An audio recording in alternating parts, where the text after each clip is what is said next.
Alright guys, let's talk saws. I recently got a new saw to me, and by the title of this video I'm sure you probably can figure out which one that is. And it has actually blown me away, and I want to kind of show it off there a little bit. It does have a few downsides, in my opinion, but you know, anyway, it has definitely replaced the Laplander, at least in my personal carry, and so I just wanted to go through it a little bit and share that with you guys. Alright guys, well, I have the Laplander here just for kind of comparison. This isn't a versus video.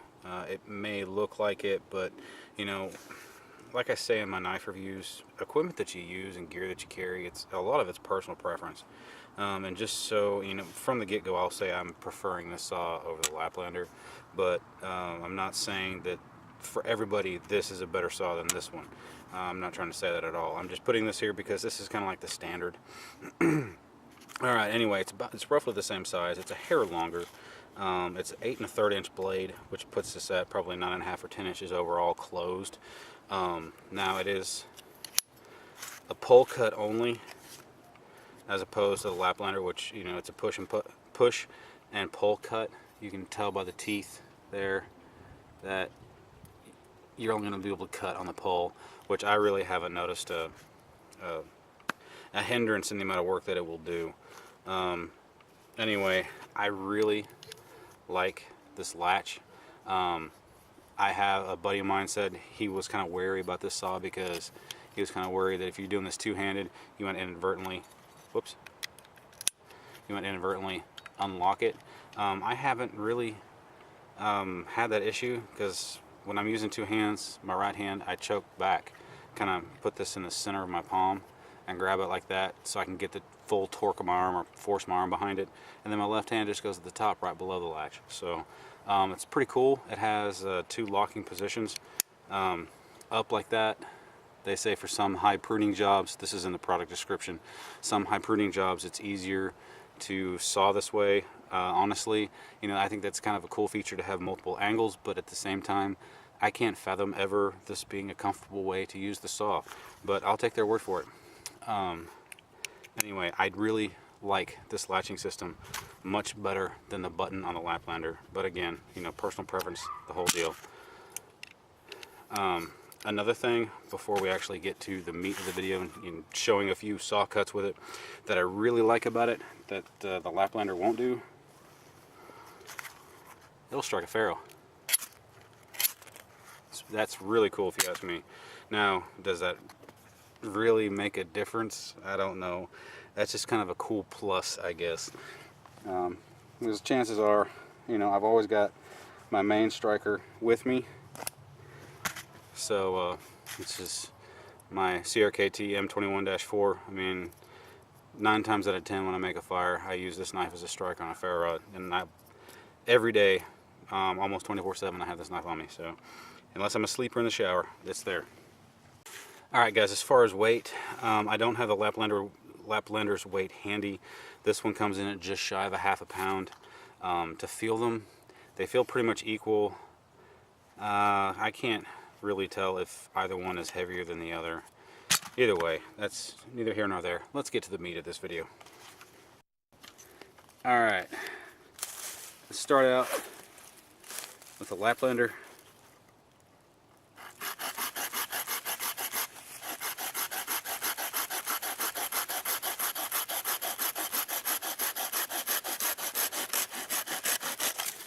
Okay, as you notice, it removes wood on both push and pull. It's got a hair of a shorter blade, but not an appreciable amount.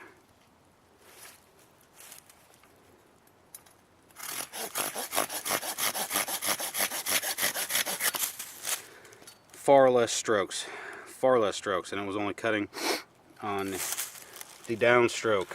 Let's see if we can compare the teeth size here. Does that have a lot to do with it? I don't know. Teeth design, or tooth design, whatever. I really couldn't tell you. I know that the Silky definitely cuts easier, it requires less force, and it requires fewer strokes, at least on this down maple. Alright, let's talk about notching, guys.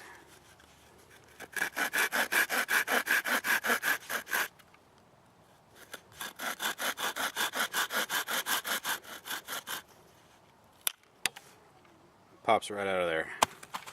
Now, I think this is one area that the Laplander will definitely win over the Silky because of this right here. Pretty stiff blade, whereas that is not.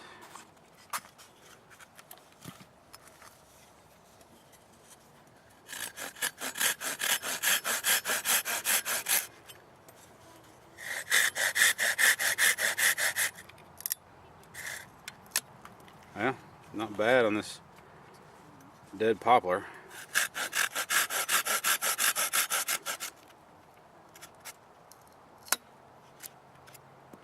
Not quite as well. No bent teeth. No bent blade.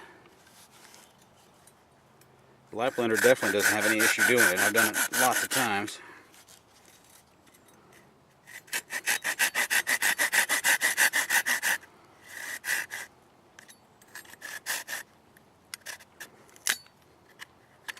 Doesn't seem to do it quite as well, but it still does it.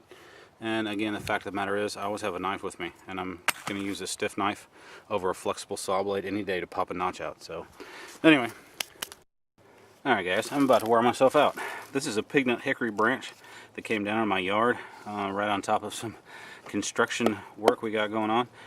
And yeah, I'm going to show the difference here.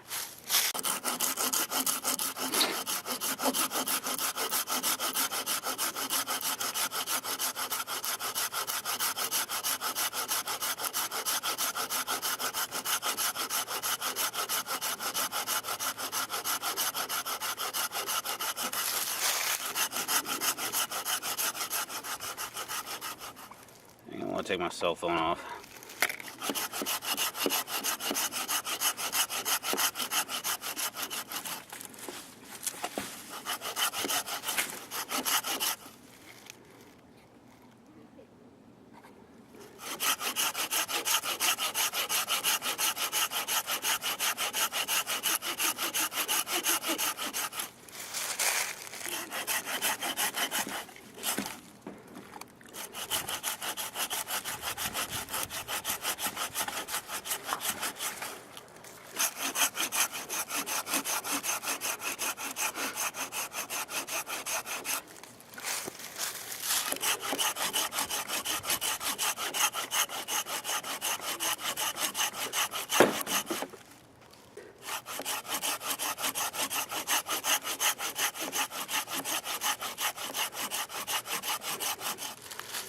I'm telling you what, this is wearing me out.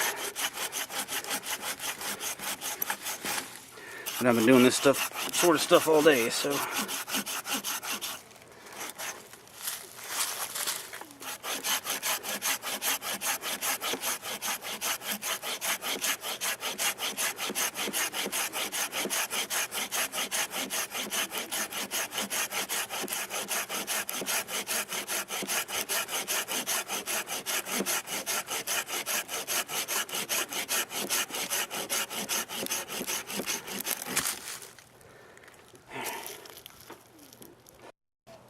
Alright, now the Silky.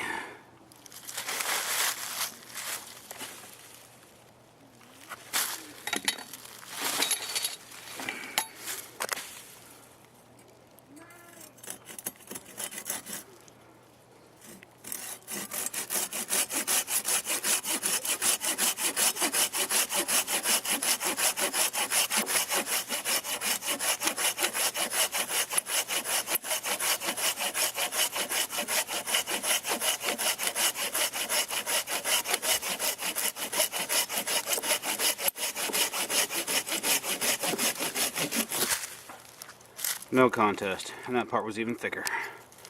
Alright gang, well in my opinion the proof's in the pudding there. It's the Silky has definitely replaced my Laplander. There are some downsides, just to quickly go over that. And you can probably see that. I was cutting some wood this morning and I drew the tip in just a little bit too far into that hickory that I just showed, and on the pushback it kind of bound up and it bent the tip. able to easily bend it back with a pair of pliers, but still, the flexible blade does bend a lot easier than the Laplander. I have never bent my Laplander. You know, that being said, it was easy to bend back and it didn't break. So, anyway guys, is this saw better than the Laplander? For me, yes. For you, I can't say. You know, it's all up to your personal preferences and how you use it. Likely what woods you cut, how you cut them, how often you cut them. Now, one test that I have not done with this is the test of time. Will it cut as well as it does right now in a year? I can't say. Hasn't been a year. I've had it for 2 weeks. Not even, actually. It's been about a week. I've had this saw, the Laplander, for about 2 years, give or take, and it cuts just as well now as it did back then. Now, a lot of people are probably going, well, what about the Corona saw? What about the Corona saw? The Corona's a great saw. I actually own 3 of them. I did not highlight it today just because I didn't want to add length to this video.